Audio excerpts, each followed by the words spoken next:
तो उससे पहले हम समझते हैं व्हाट इज़ फाइल हैंडलिंग। इससे पिछले 3 वीडियोस में आप समझ चुके हैं डेटा क्या है, डेटा के परसिस्टेंस का मतलब क्या होता है एंड व्हाट इज़ डेटाबेस। तो अगर नहीं देखे हो तो पहले उन 3 वीडियोस को आप ज़रूर देख लीजिए ताकि आपको ये लेक्चर बहुत अच्छे से समझ में आए। हम जानते हैं कि डेटा को जब भी हमें परमानेंटली स्टोर करना होता है सेकेंडरी स्टोरेज में, जैसे कि हार्ड डिस्क में, तो हमें फाइल्स के रूप में डेटा को स्टोर करना होता है। तो ऑब्वियस सी बात है कि हमें अपने प्रोग्राम में फाइल हैंडलिंग का कोड भी लिखना पड़ेगा। तो बेसिकली जब हम कोई एप्लीकेशन बनाते हैं तो उस एप्लीकेशन के 3 मेन पार्ट्स होते हैं। देखिए इस डायग्राम में आपको वो 3 पार्ट्स अच्छे से दिखाई दे रहे हैं। हम अपने प्रोग्राम में जो कुछ भी कोडिंग कर रहे हैं उसमें से एक पोर्शन होता है जो यूज़र इंटरफेस तय करता है। यूज़र इंटरफेस का मतलब है यूज़र से इंटरेक्ट करने वाले स्क्रीन्स को तैयार करना, जिसको यूज़र देखेगा, जिससे यूज़र इंटरेक्ट करेगा, जिससे यूज़र अपनी कुछ वैल्यूज़ इनपुट करेगा या कुछ आउटपुट देखना चाहेगा। तो वो सब कैसे होगा उसके लिए कोडिंग हमने की होगी। अब ये कोडिंग किसी भी लैंग्वेज में हो सकती है, फिर आप चाहे सी की बात करें, C++ की बात करें या जावा की बात करें या किसी भी लैंग्वेज की बात करें। आप जब एप्लीकेशन बनाते हैं तो उस एप्लीकेशन में एक हिस्सा आपका कोडिंग का होता ही है जो यूज़र से इंटरेक्शन करने के लिए बना होता है। तो मान लीजिए कि मुझे लाइब्रेरी मैनेजमेंट सिस्टम सॉफ्टवेयर बनाना है। तो लाइब्रेरी मैनेजमेंट सिस्टम सॉफ्टवेयर को यूज़ कौन कर रहा है? जो लाइब्रेरियन है वो यूज़ कर रहा है, जो काउंटर पे बैठे हैं वो यूज़ कर रहे हैं।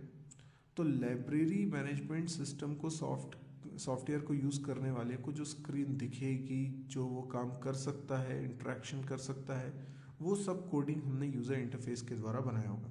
यानी हमने अपनी एप्लीकेशन में कुछ स्क्रीन्स बनाई होंगी जिसमें जो यूज़र को दिखेगी, जिसमें लिखा होगा कि वो क्या क्या काम कर सकता है, कहाँ पे क्लिक करे तो क्या होना चाहिए, वो सब कुछ कोडिंग हमने करी होगी। यूज़र ने जो इन्फॉर्मेशन एंटर करी है उसके आधार पे या जो भी इनपुट यूज़र ने किया है, जो भी सिलेक्शन उसने किया है, जो ऑपरेशन वो करना चाहता है, तो डेटा की प्रोसेसिंग का कोड भी हमने लिखा होगा। जैसे फाइन कैलकुलेट करना है ना, कोई बुक लेट रिफंड कर रहा है लाइब्रेरी में, तो उसका फाइन कैलकुलेट करना है, तो वो कोडिंग कहाँ होगी? तो वो कोडिंग हमारे प्रोसेसिंग वाले पार्ट में होगी।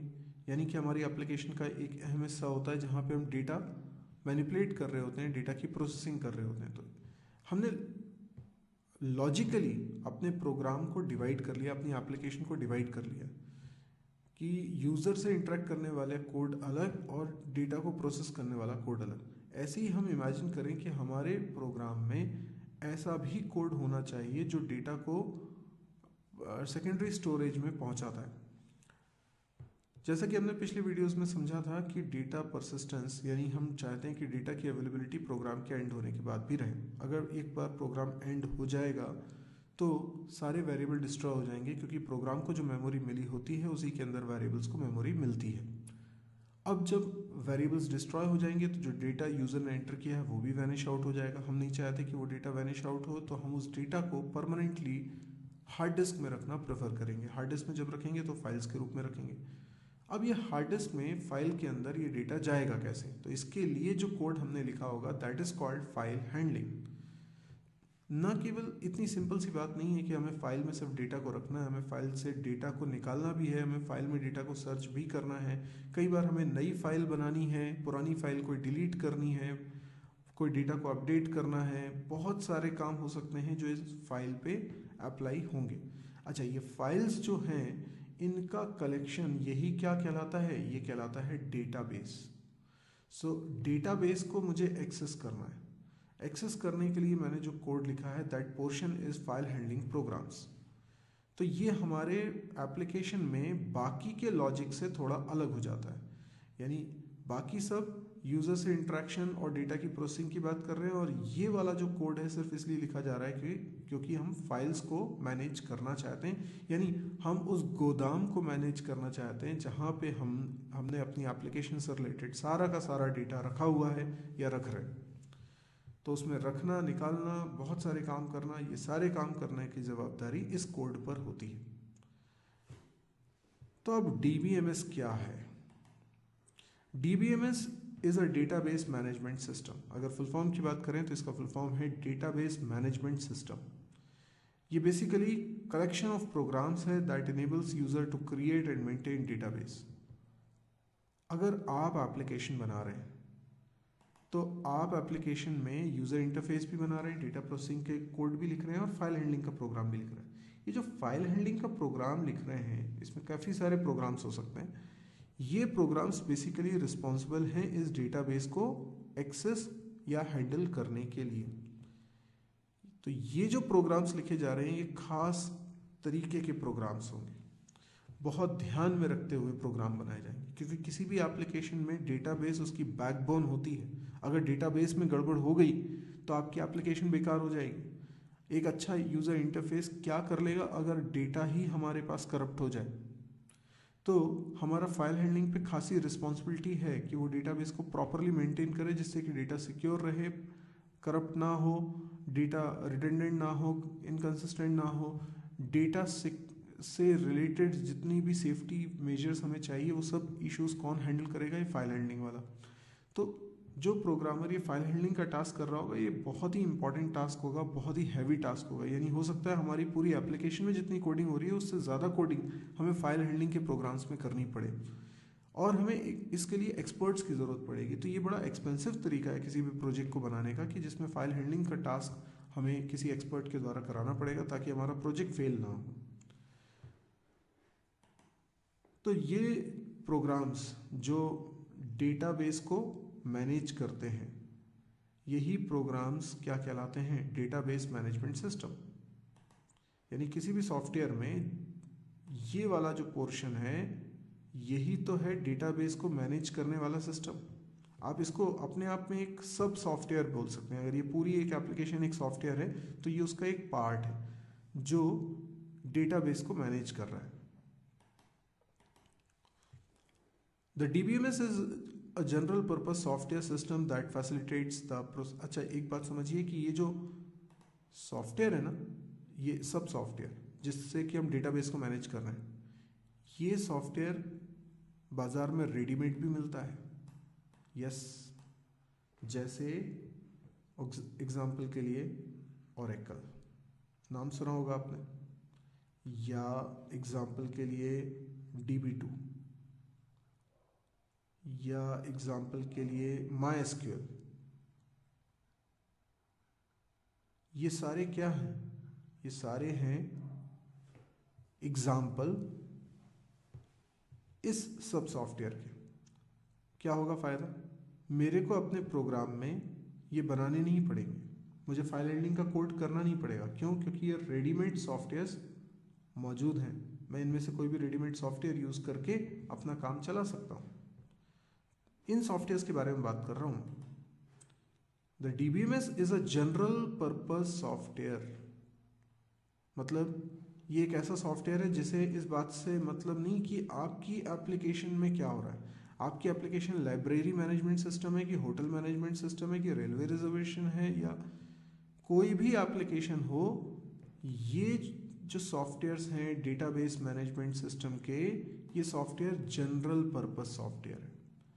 आप चाहे होटल मैनेजमेंट यूज़ करें चाहे लाइब्रेरी मैनेजमेंट यूज़ करें, आप इन सॉफ्टवेयर को यूज़ कर सकते हैं। तो ये बड़े जनरलाइज सॉफ्टवेयर किसी भी एप्लीकेशन के साथ मर्ज हो जाएंगे। तो the DBMS is a general purpose software system that facilitates the process of defining, constructing, manipulating and sharing databases। देखिए यहाँ पे 4 टर्म्स बोले हैं कि ये जो सॉफ्टवेयर है इसका मेनली काम क्या है। आप देखिए, मैं जब इस सॉफ्टवेयर की बात कर रहा हूँ तो इसको मैं अपनी एप्लीकेशन से थोड़ा अलग बना रहा हूँ। मैं अब ये कहना चाहता हूँ कि जब आप अपनी एप्लीकेशन बना रहे हैं तो इस एप्लीकेशन में आपने क्या किया? आपने अपनी एप्लीकेशन में यूज़र इंटरफेस बनाया, डेटा प्रोसेसिंग का कोड लिखा, लेकिन ये DBMS वाला जो पोर्शन है ये आपने नहीं बनाया। अगर आप बनाएंगे तो ये बड़ा ही मुश्किल काम होगा, क्योंकि फाइल हैंडलिंग में बहुत सारे इश्यूज हो सकते हैं। जैसे मैं आपको एक एग्जांपल के लिए बताऊं कि अगर मुझे लाइब्रेरी मैनेजमेंट सिस्टम में बुक्स की इंफॉर्मेशन फाइल में रखनी है तो मैंने कोड लिखा होगा जिसके ज़रिए फाइल में बुक का डेटा स्टोर होगा। ऐसे ही मैंने डिलीट करने के लिए भी कोड लिखा होगा। अब मान लीजिए मुझे एक बुक डिलीट करनी है, तो उसकी इंफॉर्मेशन जिस फाइल में रखी है मैं सिंपली क्या करूँगा, डिलीट वाला जो कोड मैंने लिखा होगा उसको चला दूंगा। अच्छा, लेकिन मान लीजिए वो बुक अभी किसी को इशूड थी। अच्छा, बुक इशू थी, ये इंफॉर्मेशन एक दूसरी फाइल में रखी हुई है कि ये बुक फलाने फलाने व्यक्ति को इशूड है। अब आपने वो बुक अगर डिलीट कर दी, यानी वो इंफॉर्मेशन एक फाइल से रिमूव कर दी, तो कल को जब वो बंदा बुक लेकर आएगा रिटर्न करने, तो आप तो कहेंगे ये बुक हमारी लाइब्रेरी की नहीं है, क्योंकि वो तो एग्जिस्ट ही नहीं करती। इसका मतलब ये डिलीट ऑपरेशन यहाँ पर डेटा को करप्ट कर रहा है। तो यदि फाइल हैंडलिंग के प्रोग्राम्स बनाने वाला इतना माहिर नहीं होगा कि वो इन इश्यूज़ को समझ पाए, तो वो फाइल हैंडलिंग प्रॉपरली नहीं कर पाएगा। ऐसे बहुत सारे दूसरे कई इश्यूज हो सकते हैं, मैंने तो सिर्फ एक डिस्कस किया है। तो डेटा करप्ट ना हो, इसके लिए या तो वो प्रोग्रामर जो फाइल हैंडलिंग का काम कर रहा है आपके प्रोजेक्ट में वो बहुत ही तगड़ा हो, बहुत अच्छी प्रोग्रामिंग हो, बहुत अच्छी समझ हो, और ऐसे में उसकी सैलरी भी आपको ज़्यादा रखनी पड़ेगी, उसका काम बहुत इंपॉर्टेंट हो जाएगा और वो टाइम भी बहुत लेगा, और उसके बाद भी आपका प्रोग्राम रिस्क जोन में रहेगा। अगर उसने थोड़ी भी गड़बड़ करी होगी तो आपका पूरा प्रोजेक्ट फेल हो सकता है। तो इतनी बड़ी रिस्क कोई क्यों लेगा? बेटर क्या है, आप रेडीमेड सॉफ्टवेयर यूज़ कर लें, जैसे अभी मैंने बताया ओरेकल, माइस्क्यूएल जैसे। तो कोई भी रेडीमेड सॉफ्टवेयर आप यूज़ कर लें। अब वो आपकी एप्लीकेशन नहीं है, वो तो एक अलग सॉफ्टवेयर है। ओरेकल एक अलग सॉफ्टवेयर है, हम जो एप्लीकेशन बना रहे हैं वो अलग है। ओरेकल जैसा सॉफ्टवेयर अलग है, माइस्क्यूएल जैसा सॉफ्टवेयर अलग है। तो मान लीजिए ये ओरेकल सॉफ्टवेयर है, तो ज़रूरत ये है कि ये ओरेकल सॉफ्टवेयर हमारे सॉफ्टवेयर के साथ ऐड हो जाए और पूरा कंप्लीट एक सिंगल सॉफ्टवेयर की तरह बिहेव करे, सिंगल एप्लीकेशन की तरह। यस, ये डीबीएमएस सॉफ्टवेयर में यही कला है कि वो आपकी एप्लीकेशन के साथ अटैच हो जाएंगी और उसके बाद आपकी एप्लीकेशन का ही हिस्सा बन के रहेंगे।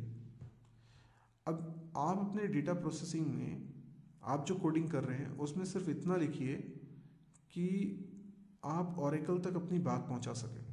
आप समझ लीजिए कि इस डेटाबेस को पहले आप खुद मैनेज कर रहे थे, इस गोदाम को आप खुद मैनेज कर रहे थे। अब इसको मैनेज करने के लिए आपने किसी को रख लिया, तो जिसको रख लिया है ओरेकल मान लीजिए, आपको उससे कहना तो पड़ेगा ना कि ये डेटा डेटाबेस में रख दो। हाँ, रखने का काम ओरेकल कर देगा, लेकिन क्या रखना है ये तो आपको ही बताना है। तो आप ओरेकल सॉफ्टवेयर से कम्युनिकेट करेंगे। जब आप कम्युनिकेट करेंगे तो इसके लिए एक लैंग्वेज की ज़रूरत पड़ेगी, that is SQL. SQL language एक बहुत ही सिंपल लैंग्वेज है जिसके ज़रिए आप इन सॉफ्टवेयर्स को, इन डीबीएमएस सॉफ्टवेयर्स को बता सकते हो कि उन्हें क्या करना है। जो डेफिनेशन अभी हमने देखी, उस डेफिनेशन में हमने एक वर्ड देखा था, डिफाइनिंग। तो कोई भी डीबीएमएस सॉफ्टवेयर ये फैसिलिटी देता है कि वो डेटाबेस को डिफाइन कर सके, यानी as a programmer, as a user, हम उस डीबीएमएस सॉफ्टवेयर को यूज़ करते हुए उसमें वो स्ट्रक्चर डिफाइन कर सकते हैं जिसमें हमारा डेटा स्टोर होने वाला है। तो ऐसी फैसिलिटी देना ज़रूरी है डीबीएमएस सॉफ्टवेयर को, जिसमें हम उस स्ट्रक्चर की बात करेंगे जिसमें डेटा स्टोर होगा। साथ ही साथ हम बात करेंगे उस डेटा टाइप्स की, जो जिस टाइप का डेटा हमें स्टोर करना है, वो इंटीजर है, स्ट्रिंग है, फ्लोट वैल्यू है, किस तरह की वैल्यू है। कंस्ट्रक्टिंग डेटाबेस का मतलब ये हुआ कि हम जो डेटा है वो डेटाबेस में रखेंगे जिससे कि डेटाबेस हमारा कंस्ट्रक्ट होगा। मैनिपुलेटिंग का मतलब हमें डेटा को कई बार अपडेट करने की ज़रूरत पड़ेगी। शेयरिंग डेटा मतलब हम इस डेटा को मल्टीपल यूजर्स के साथ शेयर कर सकते हैं। तो ये सारी फैसिलिटीज़ डीबीएमएस सॉफ्टवेयर के अंदर होनी चाहिए, नहीं है। तो हमें इसमें क्या क्या फ़ायदे मिल सकते हैं, तो आइए दोनों का कंपैरिजन करते हैं। दोनों का कंपैरिजन करने के लिए ये ज़रूरी है कि आपको फाइल हैंडलिंग का कुछ एक्सपीरियंस हो। डेटाबेस की अप्रोच तो अभी हम सीख ही लेंगे, लेकिन इससे पहले आपने सी या C++ लैंग्वेज में या किसी दूसरी लैंग्वेज में फाइल हैंडलिंग के कोड्स करे हुए हैं, तो आपको ये समझने में बिल्कुल दिक्कत नहीं जाएगी कि फाइल हैंडलिंग क्या होती है। फाइल हैंडलिंग जब हम करते हैं तो हमें पहले एनालाइज करना पड़ता है कि डेटाबेस में कितनी फाइल्स बनानी होंगी या हमें उस पर क्या क्या रूल्स अप्लाई करने हैं, क्या पॉलिसीज़ अप्लाई करनी है। तो एग्जॉस्टिव एनालिसिस रिक्वायर्ड होता है। इसके बाद हमें बहुत सारी कोडिंग करनी पड़ेगी फाइल हैंडलिंग वाले पोर्शन को लिखने के लिए। यानी ये जो प्रोग्राम हम बनाएंगे, ये जो कोड हम यहाँ लिखेंगे, ये बहुत टाइम कंज्यूमिंग भी होगा। इसको बनाने में बहुत ज़्यादा रिस्क भी इन्वॉल्व होगी। रिस्क क्यों इन्वॉल्व होगी? क्योंकि यहाँ पर अगर हमने कोड में ज़रा सी भी गलती की तो डेटाबेस में रखा डेटा करप्ट हो सकता है, और एक बार डेटा करप्ट हो गया तो समझिए कि हमारा पूरी एप्लीकेशन फेल हो गई, क्योंकि एप्लीकेशन की जो बैकबोन है वो हमारा ये डेटाबेस ही है। अगर डेटा रिपोजिटरी ही गड़बड़ा जाएगी तो हमारी ये एप्लीकेशन में और कुछ भी ऐसा नहीं रह जाएगा जिसके लिए लोग इस एप्लीकेशन को यूज़ करें। DBMS सॉफ्टवेयर अगर हम यूज़ करते हैं तो वो एक ऐसा जनरल सॉफ्टवेयर है जो किसी भी एप्लीकेशन के साथ क्लब होकर यूज़ किया जा सकता है। DBMS सॉफ्टवेयर बेसिकली हमारी एप्लीकेशन के डेटा को स्टोर करने के लिए जो डेटाबेस बनाना है उसकी रिस्पॉन्सिबिलिटी रखता है। ना केवल डेटाबेस बनाना बल्कि उसमें डेटा से रिलेटेड कोई भी ट्रांजैक्शन करना, डेटा स्ट्रक्चर से रिलेटेड कोई भी ट्रांजैक्शन करना, ये सारी जिम्मेदारी DBMS सॉफ्टवेयर की ही होती है। तो DBMS सॉफ्टवेयर की अप्रोच यूज़ करना न केवल टाइम को बचाएगी, हमारे कोड में रिस्क को मिनिमाइज कर देगी और साथ ही साथ हमारे प्रोग्राम को ज़्यादा एफिशिएंट भी बना देगी। एफिशिएंट का मतलब ये है कि जो प्रोसेसिंग स्पीड है वो भी फास्ट हो जाएगी। जो डेटाबेस में रखा हुआ है उस पर आप जब भी कोई ऑपरेशन परफॉर्म करेंगे तो अगर रॉ फाइल हैंडलिंग के द्वारा करते तो शायद ज़्यादा टाइम कंज्यूम कर लेता, लेकिन DBMS सॉफ्टवेयर के द्वारा अगर आप करवाएंगे तो कंपैरेटिवली ज़्यादा बेटर स्पीड में काम करेगा। ऐसा नहीं है कि फाइल हैंडलिंग की कोडिंग करके हम उतनी खूबियां नहीं ला सकते जितनी एक DBMS सॉफ्टवेयर में होती है। बिल्कुल ला सकते हैं, लेकिन इसके लिए बहुत ज़्यादा एनालिसिस करने की ज़रूरत पड़ेगी, बहुत ज़्यादा कोडिंग करने की ज़रूरत पड़ेगी और इन सब में बहुत टाइम कंज्यूम होगा, क्योंकि इसका सीधा सीधा असर आपके प्रोजेक्ट के कॉस्ट पे आएगा। इसलिए आप बहुत ज़्यादा टाइम इस पर डिवोट नहीं कर सकते। इसलिए जो रेडीमेड सॉफ्टवेयर्स हैं उनका इस्तेमाल करना बेहतर अप्रोच है। अब हम सिलसिलेवार पॉइंट वाइज समझते हैं कि DBMS और फाइल हैंडलिंग में क्या फ़र्क हमें समझ में आ रहा है। देखिए, सबसे पहला फ़र्क है कंट्रोलिंग रिडंडेंसी। रिडंडेंसी का मतलब है रिपीटेशन होना। अगर आप फाइल हैंडलिंग का अप्रोच यूज़ करते हैं तो आप देखेंगे कि आपको मल्टीपल फाइल्स में डेटा को ऑर्गेनाइज करके रखना होता है, तो हो सकता है कि डेटा आपका रिपीट हो जाए। अब डेटा कैसे रिपीट हो जाए, आइए इसका एक एग्जांपल देखते हैं। तो जैसे कि अभी हम बात कर रहे थे होटल मैनेजमेंट सिस्टम की। होटल मैनेजमेंट सिस्टम में सपोज़ करिए हमने एक फ़ाइल बनाई है जिस फाइल के अंदर हम जो कस्टमर आते हैं, जो विज़िटर हैं, जो हमारे रूम्स में रुकेंगे, उनकी इंफॉर्मेशन रख रहे हैं। तो हम क्या कर रहे हैं, कस्टमर का कुछ कोड रख रहे हैं, आईडी जिसे बोल सकते हैं, कस्टमर का नेम रख रहे हैं, कस्टमर की एज रख रहे हैं, कस्टमर का एड्रेस रख रहे हैं, ऐसे करके कस्टमर का फ़ोन नंबर रख रहे हैं। कई सारी इंफॉर्मेशन हम इस फाइल के अंदर रख रहे हैं। ऐसे ही मान लीजिए हमने एक और फाइल बनाई है जिसमें हम बिलिंग की इंफॉर्मेशन रख रहे हैं। ठीक है, बिलिंग की इंफॉर्मेशन में हमने कस्टमर का नेम रख दिया, कस्टमर का फ़ोन नंबर भी रख दिया, कस्टमर का जो चार्जेस हैं, जो अमाउंट उसे पे करना है, वो चार्जेस के बारे में भी इंफॉर्मेशन रख दी। इस तरीके से हमने इसमें काफ़ी सारी इंफॉर्मेशन रख दी। पर आपने देखा कि कई बार हम ऐसी दिक्कत हो सकती है कि हमने जो यूज़र का नाम है वो यहाँ पे भी लिखा हुआ है, इस फाइल में भी लिखा हुआ है, उसका फ़ोन नंबर यहाँ पे भी लिखा हुआ है, यहाँ पे भी लिखा हुआ है। अब मान लीजिए किसी भी वजह से यहाँ से नाम की स्पेलिंग गलत हो जाती है, यहाँ तो क्या होगा कि दोनों जगह एक ही व्यक्ति का इंफॉर्मेशन है लेकिन वो अलग अलग हो जाएगी। मान लीजिए फ़ोन नंबर में ज़रा सी भी गलती हो गई तो यहाँ जो फ़ोन नंबर होगा और यहाँ जो फ़ोन नंबर होगा अगर वो अलग अलग हो गया तो सेम कस्टमर की मल्टीपल इन्फॉर्मेशंस हो जाएंगी, जिससे कि वो डेटा करप्ट माना जाएगा। तो डेटा जब रिडंडेंट होता है तो उसके करप्ट होने के चांसेस बढ़ जाते हैं। तो डेटा की रिडंडेंसी में एक तो जगह भी एक ही इंफॉर्मेशन को स्टोर करने के लिए एक से ज़्यादा बार कंज्यूम हो रही है, तो रिडंडेंसी का एक नुकसान तो मेमोरी का ज़्यादा कंजम्पशन होता ही है, साथ में इसमें डेटा करप्ट होने के चांस भी बहुत ज़्यादा होते हैं। इसके अलावा और भी कई दिक्कतें हो सकती हैं। फॉर एग्ज़ाम्पल, एक पर्सन की इंफॉर्मेशन मुझे रखनी है, पर्सन की इंफॉर्मेशन रखी तो मैंने पर्सन का नाम रखा और पर्सन के फ़ोन नंबर रखा, और भी बहुत सारी इन्फॉर्मेशन हो सकती है। पर सोच के देखिए, पर्सन का नाम है अमित, ठीक है, और अमित का कुछ फ़ोन नंबर है, पर अमित का एक और फ़ोन नंबर है। तो यहाँ पर क्या करना पड़ेगा, हमें लिखना पड़ेगा अमित फ़ोन नंबर, ठीक है। तो मान लीजिए अमित का एक और फ़ोन नंबर है, तो अमित फ़ोन नंबर। अच्छा, यहाँ केवल नेम और फ़ोन नंबर ही नहीं रखे जा रहे हैं, बल्कि यहाँ एड्रेस भी रखा जा रहा है, यहाँ पे और भी बहुत सारी डिटेल्स हैं जो रखी जा रही हैं। तो आप सोच के देखिए कि नाम हमको रिपीट करना पड़ा सिर्फ इसलिए कि फ़ोन नंबर उसके एक से ज़्यादा है। तो अगर 3 फ़ोन नंबर हैं तो नाम भी 3 बार रिपीट किया हमने, और भी दूसरी जो इन्फॉर्मेशन है, एड्रेस वगैरह, एज, वो सारी इन्फॉर्मेशन भी हमने 3 बार रिपीट करी। तो ये भी अननेसेसरी रिपीटेशन हो रहा होगा फाइल के अंदर।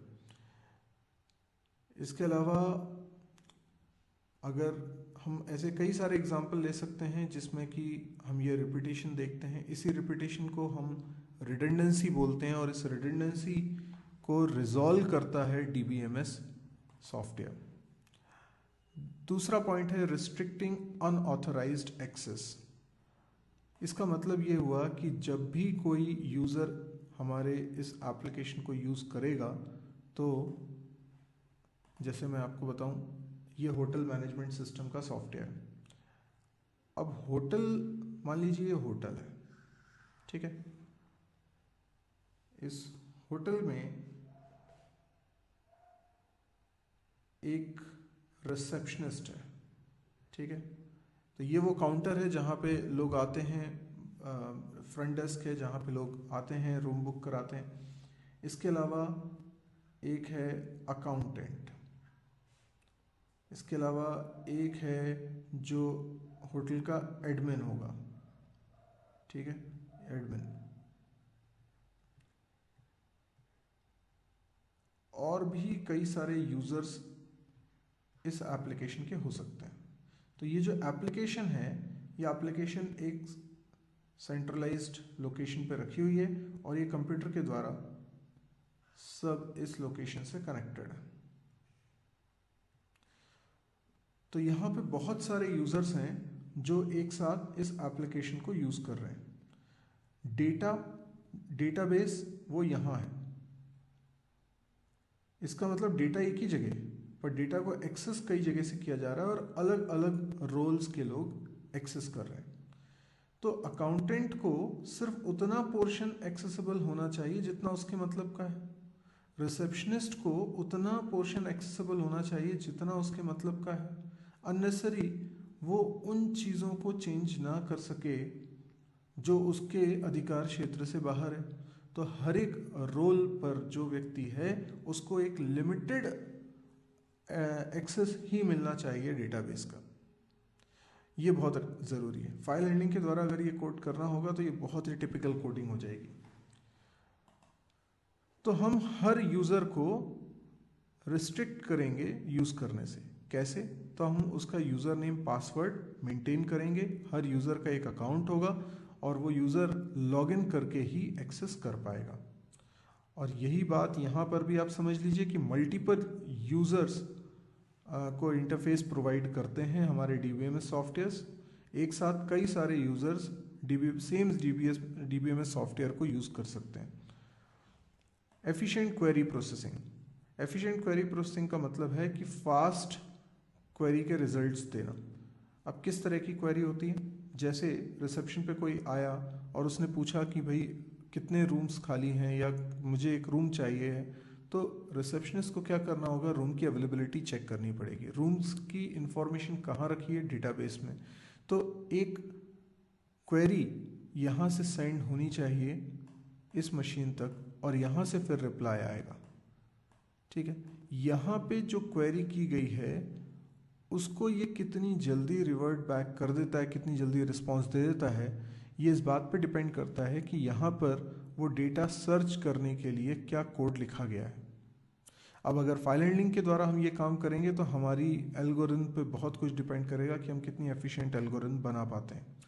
लेकिन जो डीबीएमएस सॉफ्टवेयर्स हैं उनमें बेस्ट अप्रोच को यूज़ करते हुए जो सबसे अच्छी एल्गोरिथम हो सकती है, सबसे अच्छा लॉजिक हो सकता है, उसको इम्प्लीमेंट करने की कोशिश की जाती है। इसलिए ज़्यादा एफिशिएंटली वहाँ से क्वेरी प्रोसेस हो पाएगी। डेटा का बैकअप और रिकवरी बहुत इंपॉर्टेंट है। मान लीजिए कि कुछ ट्रांजैक्शन होता है, जैसे बिल जनरेट होना है, तो हो सकता है कि जब एक नया व्यक्ति आया है और उसने रूम बुक कराया तो उसने चाहा कि मैं कुछ एडवांस जमा कर दूं, या होटल की पॉलिसी है कुछ एडवांस जमा करने का, तो उसने एडवांस जमा कर दिया, लेट्स से 10,000 रुपीज़। अब ये 10,000 रुपीज़ उसने जमा कर दिए, ये इन्फॉर्मेशन भी कहाँ स्टोर होनी चाहिए, ये भी स्टोर होनी चाहिए डेटाबेस के अंदर। तो उसने जो ये जो डेटाबेस में 10,000 रुपीज़ की इंफॉर्मेशन स्टोर होगी कहीं पर, इसके लिए कुछ कोड चलेगा। ये कोड चलेगा तो कुछ ट्रांजैक्शन होगा तो डेटाबेस के अंदर ये 10,000 की वैल्यू जाएगी। हो सकता है कि इस ट्रांजैक्शन के दौरान कुछ नेटवर्क फेलियर हो जाए और इसकी वजह से वो ट्रांजैक्शन बीच में ही ब्रेक हो जाए। अब इससे क्या हो सकता है कि हमारे डेटाबेस में आधी अधूरी इंफॉर्मेशन स्टोर हो सकती है, ऐसा बिल्कुल हो सकता है। तो होगा ये कि यहाँ पर जो डेटा है वो करप्ट हो जाएगा। कैसे करप्ट हो सकता है? मान लीजिए कि वो यूज़र था जिसने 10,000 जमा किया था, पर ये 10,000 की इंफॉर्मेशन जब स्टोर कर रहे थे तो चलो ठीक है, डेटाबेस में स्टोर भी हो गया 10,000, ठीक है। अब जब अगले दिन उसने कुछ और सर्विसेज यूज़ करी तो उसके बिल बढ़ते जाएंगे। तो 10,000 पहले से जमा है, तो जैसे जैसे बिल बढ़ता जाएगा वो 10,000 में से डिडक्ट होता जाएगा। तो मान लीजिए उसने कोई सर्विस यूज़ करी जिसका चार्ज है 3,000 रुपीज़, ठीक है। तो 3,000 इंफॉर्मेशन कहाँ जाएगी? डेटाबेस में जाएगी। और इससे क्या होना चाहिए? 10,000 में से 3,000 सब्ट्रैक्ट हो जाना चाहिए। तो डेटाबेस में पता चला एक ट्रांजैक्शन होना है जिसके तहत 10,000 में से 3,000 सब्ट्रैक्ट होना है। तो 10,000 में से 3,000 सब्ट्रैक्ट हो गया, ठीक है। 10,000 में से 3,000 सब्ट्रैक्ट हो गया तो बचना चाहिए 7,000, ठीक है। लेकिन एक इंफॉर्मेशन की उसका कोई सर्विस है जिसको उसने 3,000 में लिया है, तो वो सर्विस की इंफॉर्मेशन कि 3,000 इस सर्विस के लिए लिया है वो स्टोर ही नहीं हो पाया। यहाँ पे डिडक्ट होके 7,000 हो चुका है, लेकिन ये 3,000 की इंफॉर्मेशन डेटाबेस में स्टोर नहीं हो पाई क्योंकि ट्रांजैक्शन बीच में ही रुक गया था। तो आधा अपडेशन तो हो गया, आधा नहीं हो पाया। इससे होगा क्या? इससे ये होगा कि डेटा करप्ट हो जाएगा। जब वो 7,000 दिखाएगा तो बाद में कस्टमर बोलेगा कि भाई ये 7,000 किस हिसाब से आया, तो रिसेप्शन समझा नहीं पाएगी कि ये 3,000 किस बात के डिडक्ट हो गए, क्योंकि 3,000 सर्विस का कोई हिसाब किताब इसके अंदर नहीं होगा।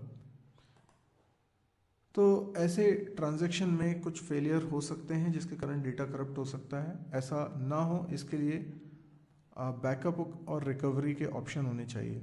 यानी ट्रांजैक्शन अगर बीच में फेल होता है तो ट्रांजैक्शन जब स्टार्ट हुआ था उसके पहले जो सिचुएशन थी उस सिचुएशन को रीस्टोर कर सकें, वापस से वही सिचुएशन ला सकें, इसका कोई प्रोविजन होना चाहिए। तो डेटाबेस मैनेजमेंट सॉफ्टवेयर में ये फैसिलिटीज़ ऑलरेडी होती हैं। हम डेटा पे जो डेटाबेस में रखेंगे उस पर कुछ पॉलिसीज़ भी सेट कर सकते हैं, कई तरह के कंस्ट्रेंट्स भी सेट कर सकते हैं। For example phone number is compulsory, या कोई भी इंफॉर्मेशन, जैसे किसी व्यक्ति का सरनेम इज़ वेरी इंपॉर्टेंट, तो सरनेम तो रखना ही होगा। रूम के बारे में कुछ इंफॉर्मेशंस हैं जो रखनी ही रखनी है, या जो रूम नंबर है वो हमेशा 4 डिजिट का ही होगा। कुछ भी इस तरह की कंस्ट्रेंट्स मतलब होती हैं लिमिटेशंस, तो हम लिमिटेशंस लगा सकते हैं डेटा पे। यही काम फाइल हैंडलिंग से करना होगा, तो बहुत ही टिपिकल होगा इसका इम्प्लीमेंटेशन। लेकिन DBMS सॉफ्टवेयर्स ये फैसिलिटी देते हैं कि आप डेटा पे कंस्ट्रेंट लगा सकते हैं।